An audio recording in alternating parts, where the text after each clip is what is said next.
At a mission at Mona Mona in North Queensland, Australia, a young man named Rob. Not unlike myself. Oh. Yeah. I was. But it wasn't me. I thought you were the only Rob. Ever. There's more? Who had been serving as the mission's chief assistant, was in full bloom of health, but fell suddenly and mysteriously ill. The doctor, S.M. Lambert of the Western Pacific Health Service, was called for. The white missionary, baffled by his helper's unexplainable distress, begged the doctor to examine him. Dr. Lambert made a thorough check. He found no fever. Rob complained of no particular pains, and in fact, there were no evident signs of disease whatsoever, except for the fact that Rob appeared very weak and seriously ill. So, like, acting. But he was in bad shape, man. You were in bad shape? Rob, You are Rob. it's a different Rob. I can only keep track of one Rob. There can be There's only more one than Rob. one person with the same name. No, there's not. Sounds unlikely. The mission was located in a culturally divided part of North Queensland, with converts to the Christian mission making up a sizable community living alongside a similarly significant group of non-convert Aboriginals. Among these Aboriginals, holding to their native traditions, was a very famous shaman or medicine man named Nebo. That's a good name. Okay. That one. What's I'll wrong with remember Rob? that one. It just doesn't have that ring to it like Nebo does. Rob told the missionary that he had been boned. He, Sorry. I hate getting Wait, boned. yeah. You hate getting boned, Well, do you? no. That What is does to that s- mean? Can you that it- explain that to me in detail? Now. No, that's That for is to after say, dark. Nebo had Podcast pointed a bone at him, and Rob was convinced that this would bring about his very imminent demise. I can't count how many times a bone has been pointed at me, and I said, that's it for me. Sorry. That's wow. The end of Your my days life. are numbered. Yep. So the doctor and the missionary, taking Rob's claims seriously, went to Nebo and threatened him. If he did not go with them to see Rob, they would cut off the food the mission was providing to the tribe and drive his people away from their land. Nebo agreed to go with them. Leaning over Rob's sickbed, the shaman told the young convert that the boning had all been a mistake. Oh, man, It of happens course. far That's what too they often. always It was only a say. joke. In truth, he had never pointed any bone at him in the first place. That's what they all say. Yeah. Rob's recovery was almost instantaneous. That very evening, he was back at work, happy and strong as ever. He bounced back after that boning. Do you have rehearsal or? Australian Aboriginals and their boning are a form of the evil eye. So to bone is like the evil eye. The evil eye is a way of cursing someone in a way that causes the victim's quick and inevitable demise. That is, unless supernatural means are invoked to stem the flow of life out of their body. The evil eye is the mother of all curses, and it's the first subject of our 4th series here on Occult Confessions. So begins our journey into the wild world of black magic. We are going to devote the next 7 episodes to discussing black magic through the ages, from curses to human sacrifice to dark magical conspiracies and satanic murder cults. We'll be spending time with the wickedest man in the world, Aleister Crowley, and discussing the occult beliefs of Hitler's Nazi party, who made ritual and symbolism a central part of their rise to power. I'm just very excited about Aleister Crowley. Wait, is it We're gonna Crowley do or- this whole time. Or Crowley. I will say Crowley, she will say Crowley. Hashtag Team Crowley. It'll be spelled the same. Yeah. That's the funny part, Savannah. You're should supposed make like to a- tell them. Add an It's like emoji. a capital O. I and just- for crow. My name is Dr. Robert C. Thompson. I am a doctor of paranormal culture and occult history and philosophy. I am also the supreme hierophant of our secret order of alchemical actors who gather twice a month to bring true stories of the supernatural to life to share with our beloved listeners. We are so glad to have you joining us here Indeed. in your cars, on your jog, while you're cooking dinner, rocking your baby to sleep at night. Whatever it is you do while you listen to our podcast. Someone out there is very confused. They're like, They know. Rob sees me. I'm cooking dinner and rocking my baby. At the same I time. do that a lot. Our little cult is led by our Grandmaster, Olivia Litteral. That's me. Eat that mic. That's me. Hey, guys. Joining our discussion, we've got Shannon Landers, Hello. Jacob Wheatley, Yep. and Savannah Verrett. Hello. We'll also be joined by James Kaplanchas later in the episode, giving us our brief history. And by later, I mean within the next 5 minutes. We want to start today's episode by thanking our new friends, Violet O'Shea, who left a very kind review for us on iTunes, calling us her new occult addiction. Oh, that's like the best compliment. Thanks for listening, Violet. We're very much appreciative. And Nicholas also reached out to us on Facebook. Thank you and cheers, Nick. I love you both. We would like to encourage our listeners to go ahead and leave us some feedback. Of course, first of all, if you're listening, subscribe to our podcast so you make sure you don't miss 1 minute of our black magic fun and frivolity coming up in the next over the next several months. And so subscribe. But also, if you have a moment, just leave us some feedback on any of the platforms you're listening or on Facebook. We'd love to hear from you and give you a shout out here on one of our episodes. And also, while we're on the subject, Patreon is a lovely place to show how much you care. It really is. So leave a review. You can show how much you care. But if you still care and you don't know what to do with that care, And you're just like, I have all this care. go ahead and give us $1 a month. It would mean so very much to us and help encourage us in the work that we're doing here. The time that it takes to research and write and edit and gather all these wonderful human beings together to make these episodes is substantial. So just a little bit of financial contribution goes a long way in keeping us at it. Okay. Indeed. And just one other piece of business I have to before we get So going much here. business. So much business. I'm sorry, Shannon. Get to the evil eye. There are evil eyes to be gazed upon, to gaze upon us. This episode is going to be posted on with our friends at Queen Anne's County Television, the local television station here. We generally record at Chesapeake College on the Eastern Shore in the Cadby Theater. But this episode, we also did a recording at the Queen Anne's County Television Station, and you can, if you'd like to see what we look like while we podcast, you can get that video through any of. We'll post links on our various web outlets. I'd like to say they won't be disappointed, but I can't speak for them. Wait. Advertising. There's nothing like the mystery of podcasting, am I right? Right. Yeah, don't spoil it for yourself. But if you have to, you can do it on Queen Anne's County Television. Okay, Shannon. Yes? We're going to begin now. Okay. The business portion of today's meeting is over. Would you like to say indeed? Indeed. I hereby conclude this business meeting. Yes. And I've begin had this evil eye. enough business for this podcast. All right, let's get to it. We, the members of the Secret Order of Alchemical Actors, do solemnly commit ourselves to a full and honest telling of the history of the occult as far as we know it. We're going to situate the evil eye in the larger category of curses that kill. In order to do that, I need to do a little freewheeling classification here, so hold on to your seats, because classification Done. is an exciting activity. Everyone just lost their seats. Nobody has ever categorized curses that kill in any kind of systematic or scholarly way, so I'm going to be the first by labeling 2 varieties, the emic and the etic. Etic, with a T, is an anthropological term that means the outsider perspective, the view from a distance looking in and trying to make sense of things.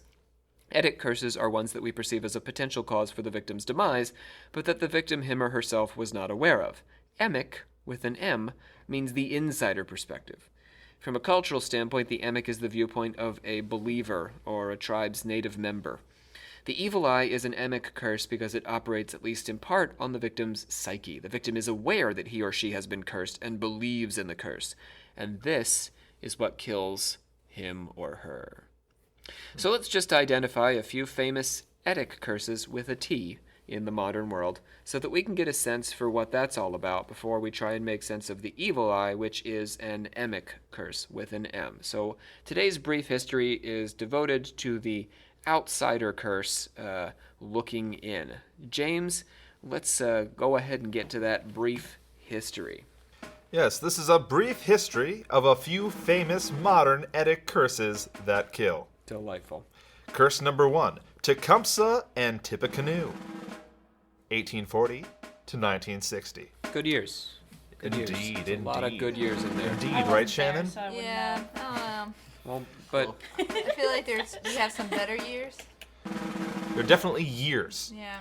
Tecumseh was a Shawnee chief who led an attempt to create an Indian confederacy west of the Ohio River.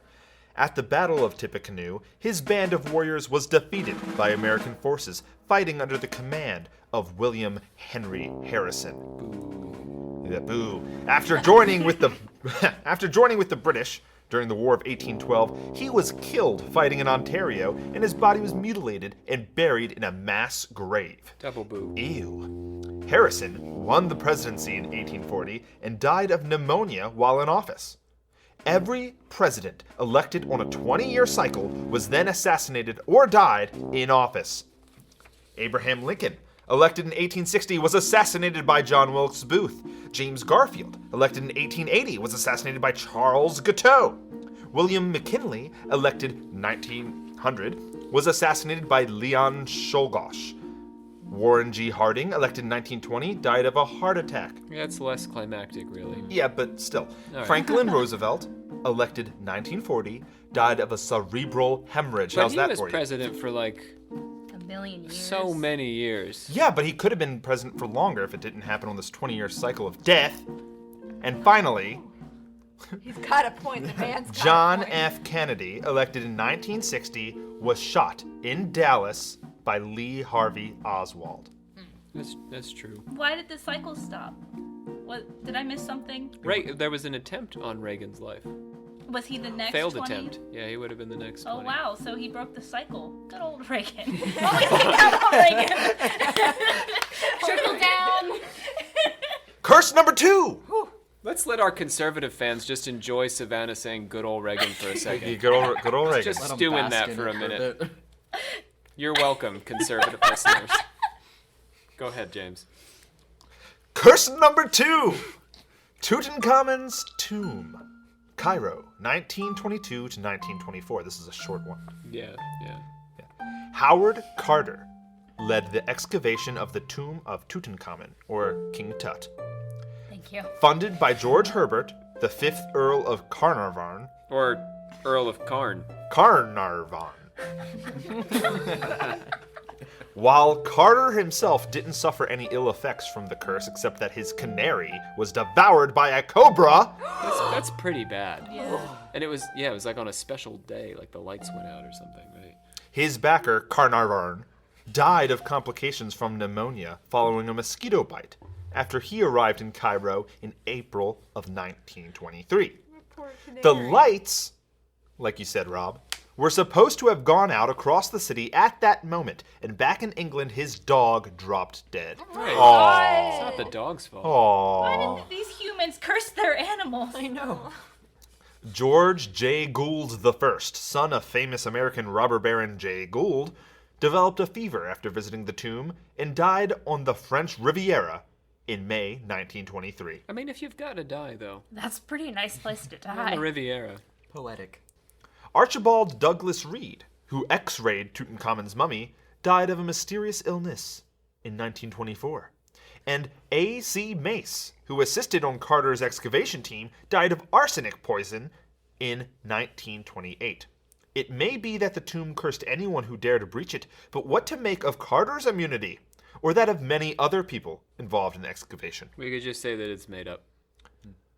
We could.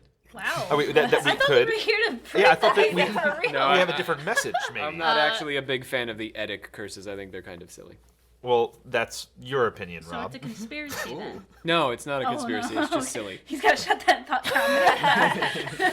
Well, We are not a conspiracy podcast. get a load of this one then. We are okay? a podcast that has conspiracy people mumbling into the mic occasionally. That you made Grandmaster. Aye.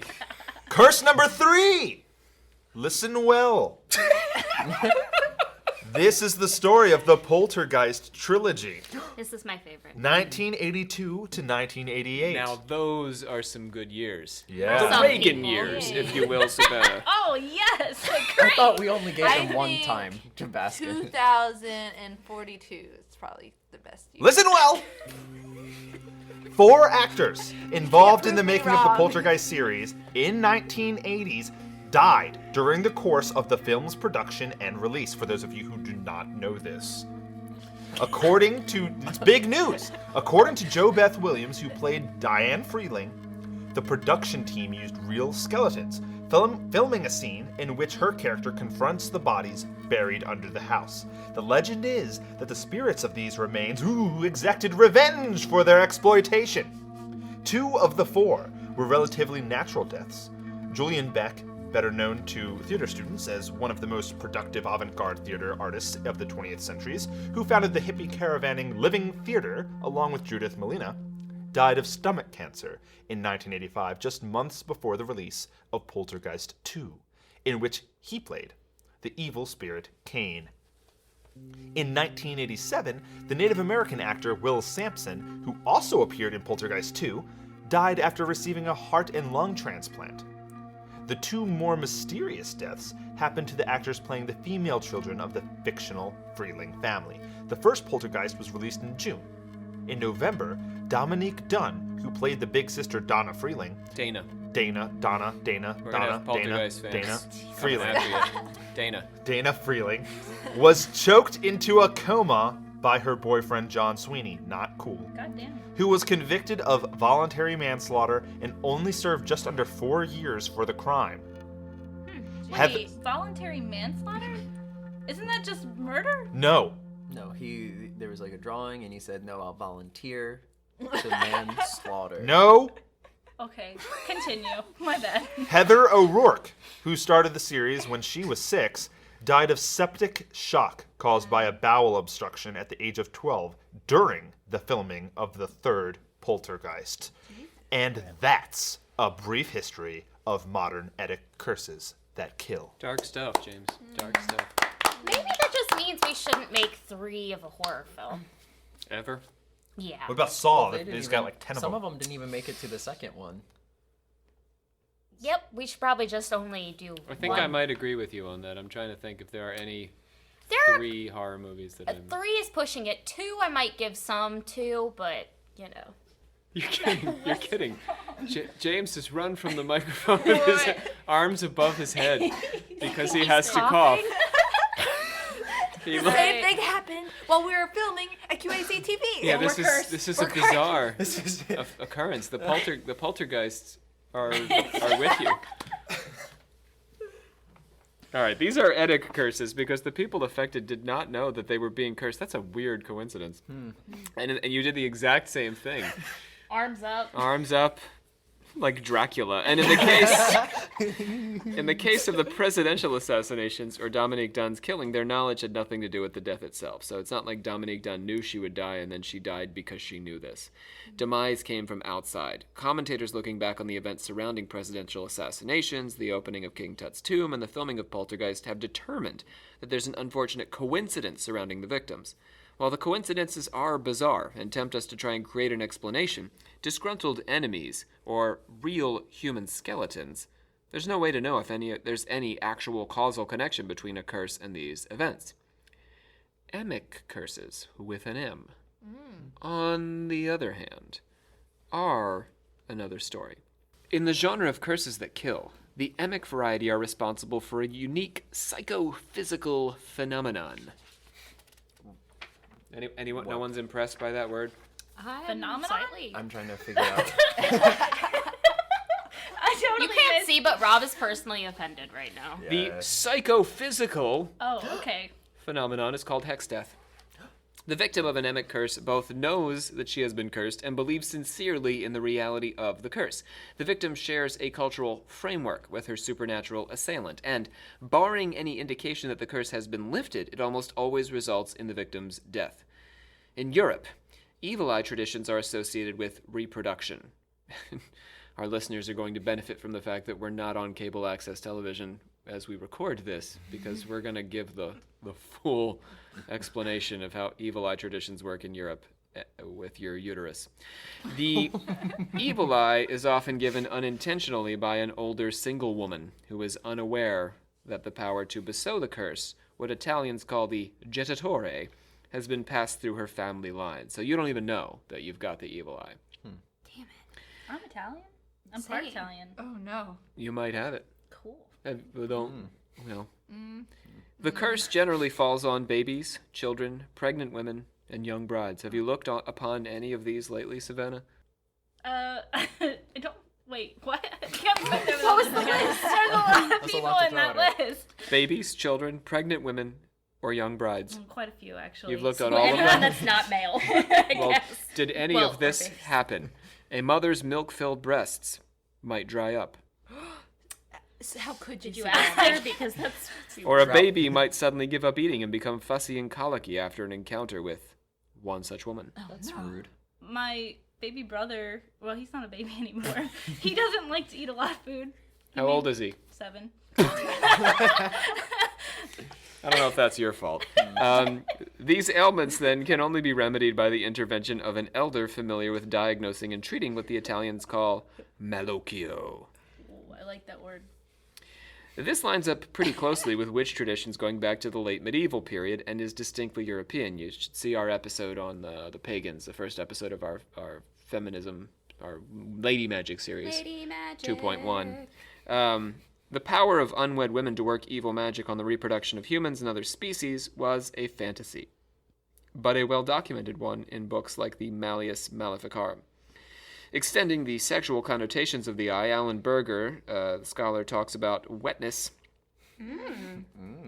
being a way to ward the eye off, because the eye itself is a drying up of the reproductive organs. Wait, so like it's saying that if a woman doesn't have sex for an extended period of time, she will start cursing anyone she like approaches. No, where did you get I that? don't.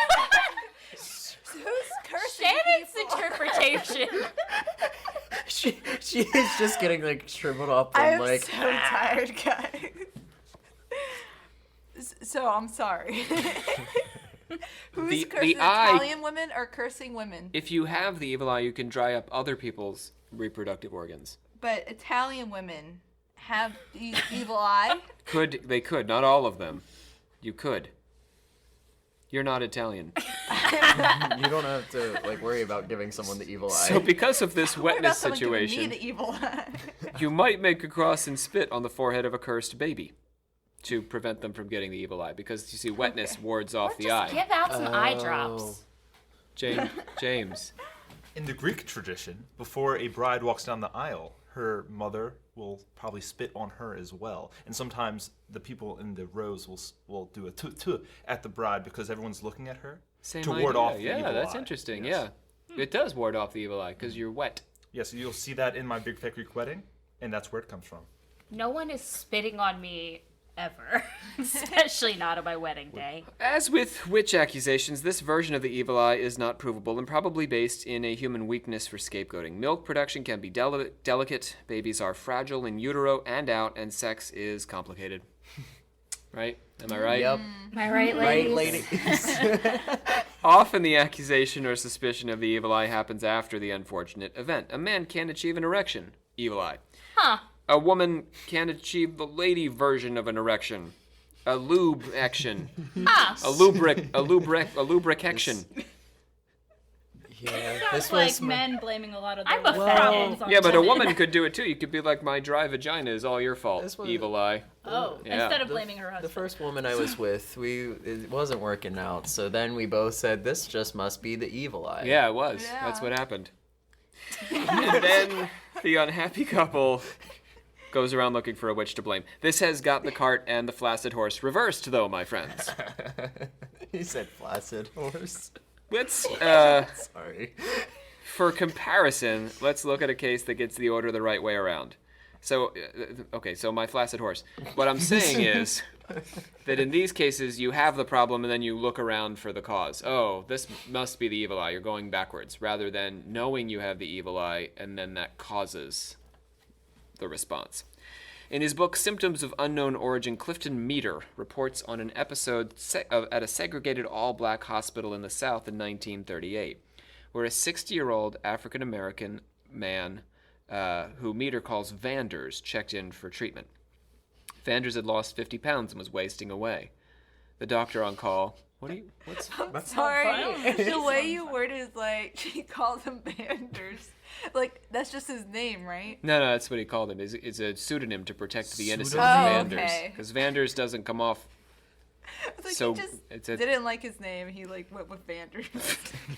I'm sorry. What should we call you? Landers. You know, that reminds me. James has earned a special title we didn't give him.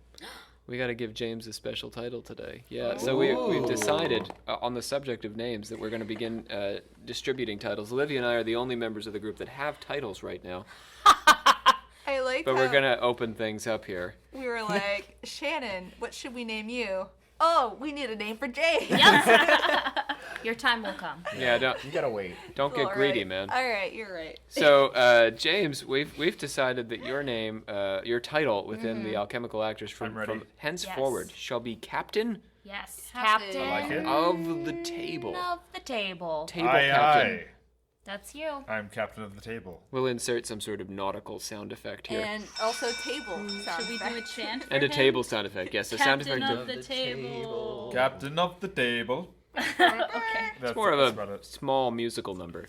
Yeah. So back to Vanders, a pseudonym to protect the innocent, was wasting away. The doctor on call, a Dr. Doherty, that's his real name, suspected that it was either tuberculosis or cancer, but thorough analysis revealed signs of neither.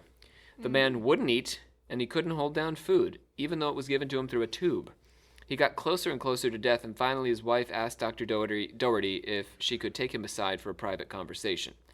As it turns out, the man had run afoul of a voodoo priest. After the priest, who we'll call Tremont, not his real name, had summoned him to the cemetery to perform some sort of ritual. There was an argument, and Tremont, the priest, waved a bottle at Vanders, cursing him and swearing that he would die soon, no matter what any medical doctor tried to do to save him. Boned.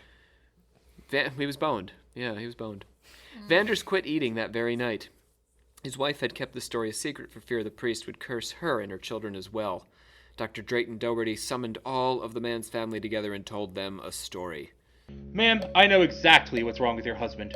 Suspecting you'd run afoul of one of the voodoo doctors known to practice in these parts, I arranged to meet the priest, your Mr. Tremont, last night on the pretense of selling some hens my wife raises in our yard. I told him I knew what he'd done to you, and I wanted to know from his own lips what he'd done. Of course, he refused, so I grabbed him by the collar and held him against a tree until he confessed. That voodoo priest rubbed some lizard eggs into your stomach, and they climbed down into your real stomach and hatched out some small lizards. All but one of them died, leaving one large one, which is eating up all your food and the lining of your body. I will now get that lizard out of your system and cure you of this horrible curse.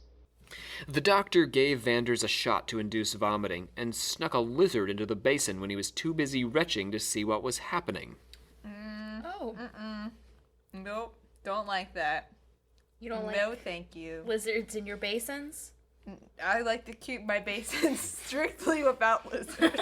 There's a sign up with a picture of a It lizard says no lizard and a big It's X through it. Like the circle with No. the red circle with like a on all your slash. basins. That's your treatment plan All right of my there. basins. Gotcha. Well, we'll remember that Yes. in case you don't have the sign handy. Yeah, And just there's a please, basin if you see nearby. a lizard. He showed the lizard to Vanders and announced that he had been cured. Oh. While the doctor's cure was see, it worked out for him. Are you sure? I'm okay with curing. Okay, so if a lizards like lizard will cure you in your basin, then you'll let I one just in. don't want to know about it. But you'll see it. But the point is, he had to know about it. While the doctor's cure was a bit ridiculous, the curse itself was not. If Doherty hadn't been so creative, Vanders would have very likely died of the voodoo doctor's curse. Vander believed in the culture and power of voodoo, and he knew that he had been cursed. This precipitated a psychophysical response that nearly killed him. Doherty was clever enough to know that Vanders was suffering from a psychophysical malady. Is the word impressing you more each time or less? Oh, definitely. Yes. Which Whatever you say, dear leader. Nice. And that malady was brought on by voodoo. Nothing that standard medicine could do could help Vanders. Only voodoo, the way Doherty sort of like appropriated it, could answer voodoo. Another fascinating voodoo death involves a young woman who ran into a Baltimore hospital, hysterical, 3 days before her 23rd birthday. This Wait. brings us closer to home here in Our Baltimore. Baltimore, yeah. Our Baltimore, Wow. yes. Wow. The one and only. We're going there this weekend. Yeah. I Cool. wonder if we'll see her. No, you won't, and I'll tell you why. Oh no. Spoiler. Aw. Please, you've got to help me. Please, somebody. Sit down here. I'm gonna die. I'm gonna die. Take some deep breaths for me. Are you injured? Can you tell me if you're feeling any pain? Yes. No. I don't know. You've got to believe me. I've been cursed. Cursed? How do you mean? A midwife reported as a voodoo practitioner, so the midwife was supposed to have been a voodoo practitioner. Although some kind of voodoo itself was unlikely given the geography of the story. Voodoo is really native only to certain parts of the country. Do you and get like a certificate if you're, when you become a voodoo? let us know. What? I'm sorry. Go down I'm to sorry. Louisiana. After you've Right. achieved voodoo certification, I want you to let us know Yeah. if you get an actual can you piece of get paper it online? or not. An online. You can get ordained online. Yeah, I know you can become a priest online. Hoodoovoodoo.com. Hey, next- don't mix the two up. It's hoodoo. You do. Voodoo. Wow. But hoodoo, rightly so. So hoodoo or something like it was probably more likely because Yeah. this happened actually in Georgia. This midwife delivered the girl who had run into the Baltimore hospital, as well as 2 others, on a Friday the 13th in Georgia's Okefenokee swamp. She- Sounds like a fake place. Okefenokee, yeah, I did that right. She either cursed or predicted the deaths of all 3 girls who she delivered on that day. The first wouldn't live to be 16. She died in a car accident when she was 15. The second, the voodoo midwife said, wouldn't live to be 21. She was shot in a nightclub the night before her 21st birthday.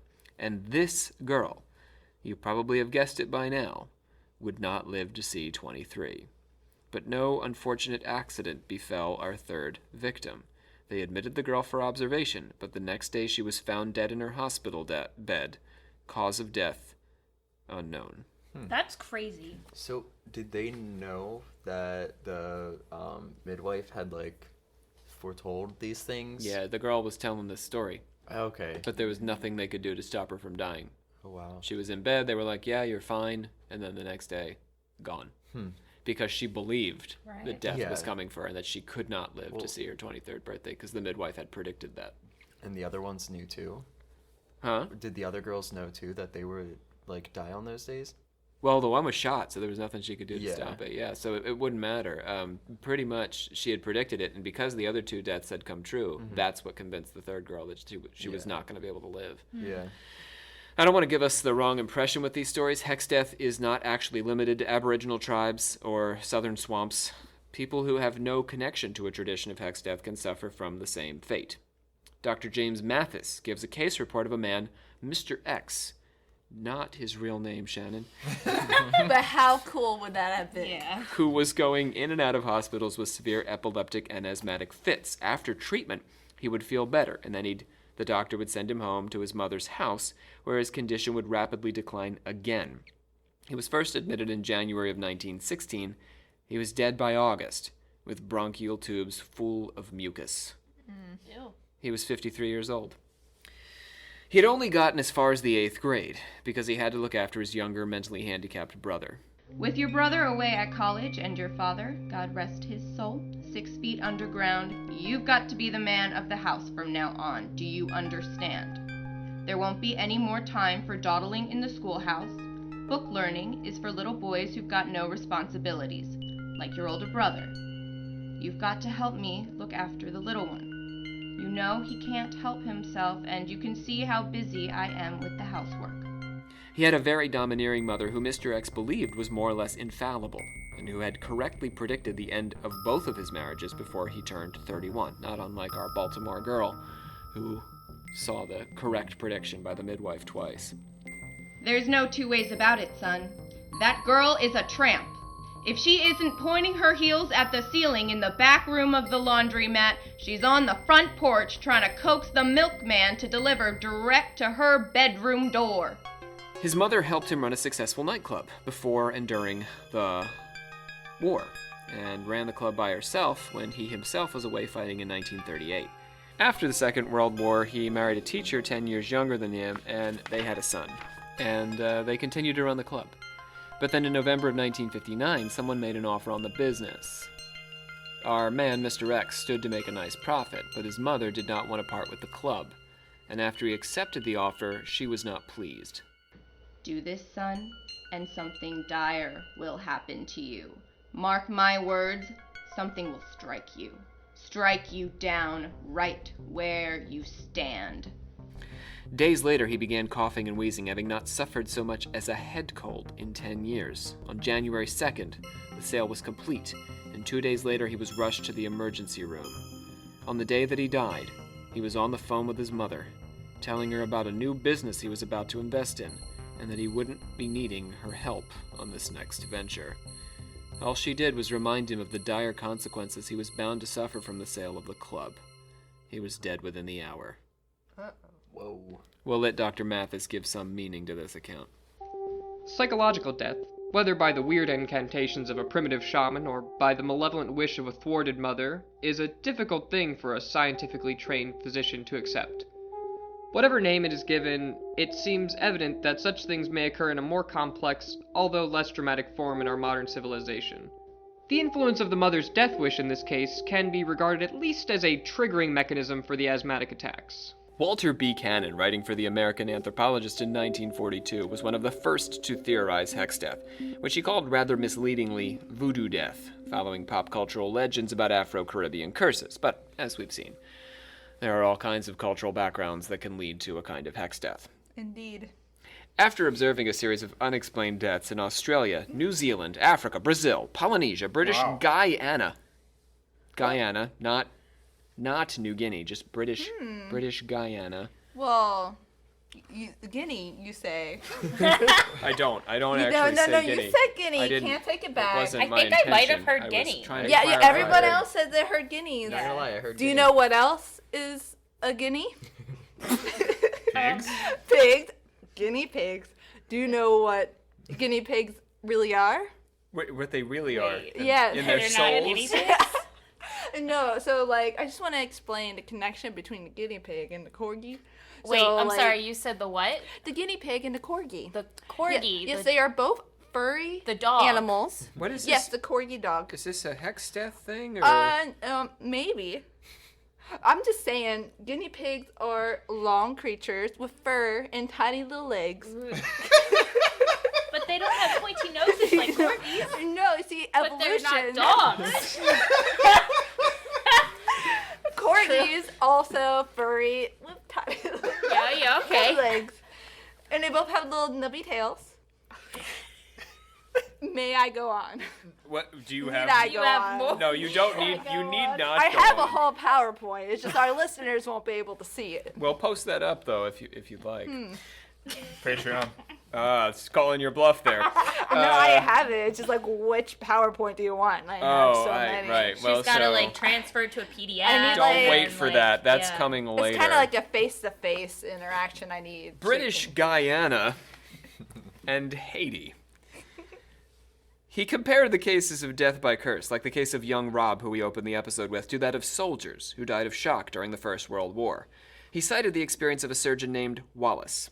Wallace described the case of two soldiers, one who was buried when a shell exploded near him, the other when he lit a fire over an unexploded shell, igniting it. In both cases, the shells exploded but didn't kill the men.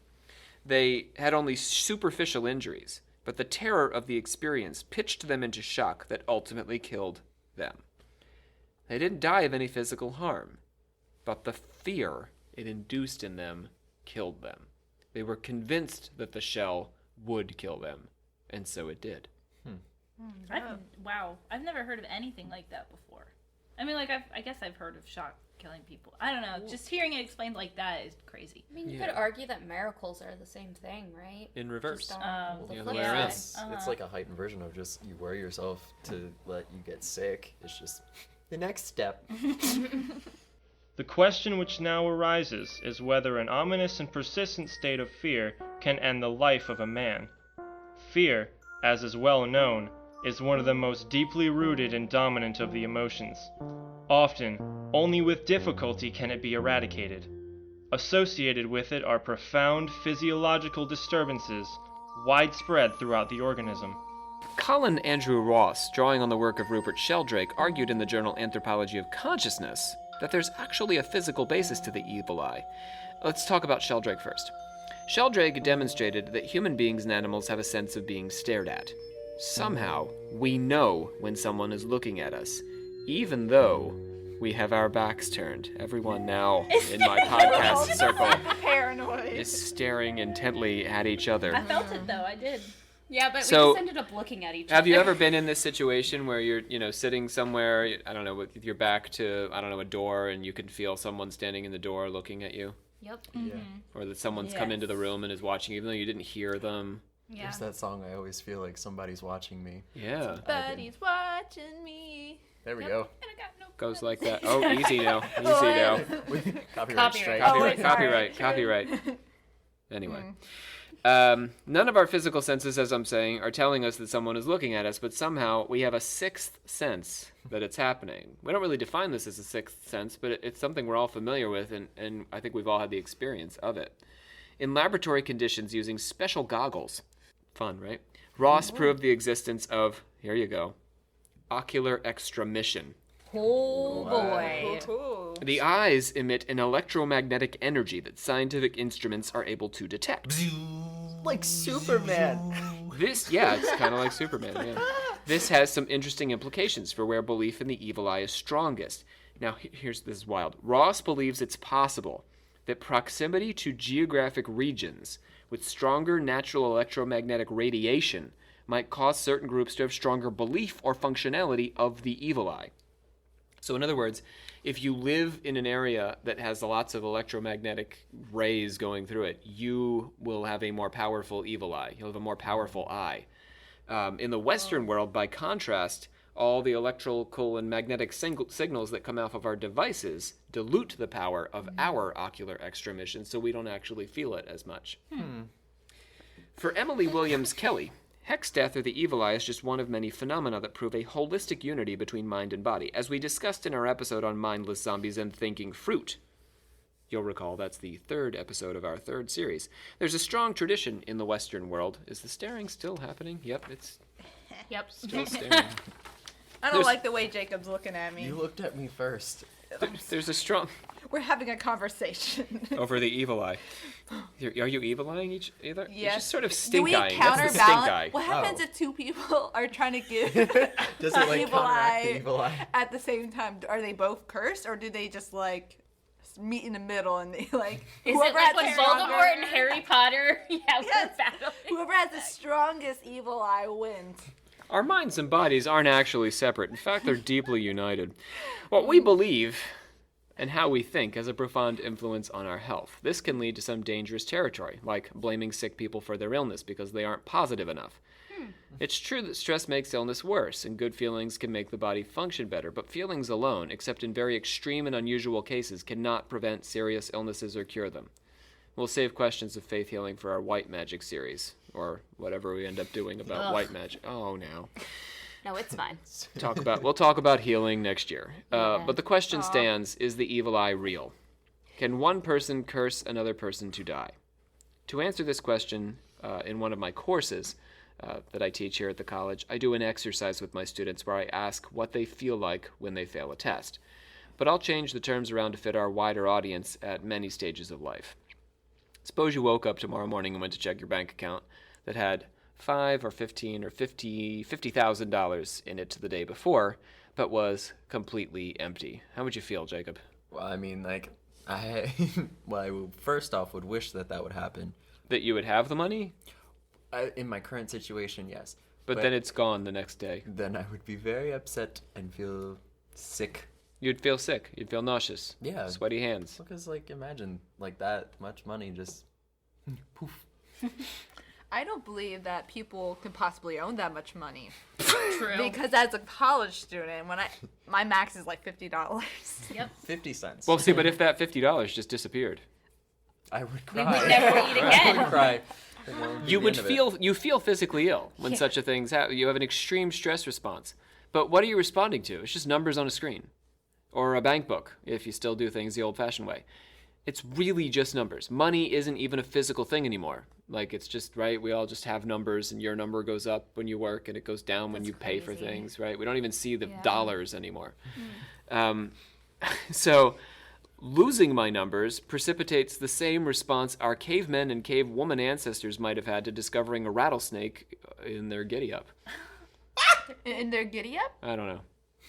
In their What way. is their giddy-up? Boots. Yes. In their Can boots. you use There's it in a this sentence, rattlesnake, another my sentence?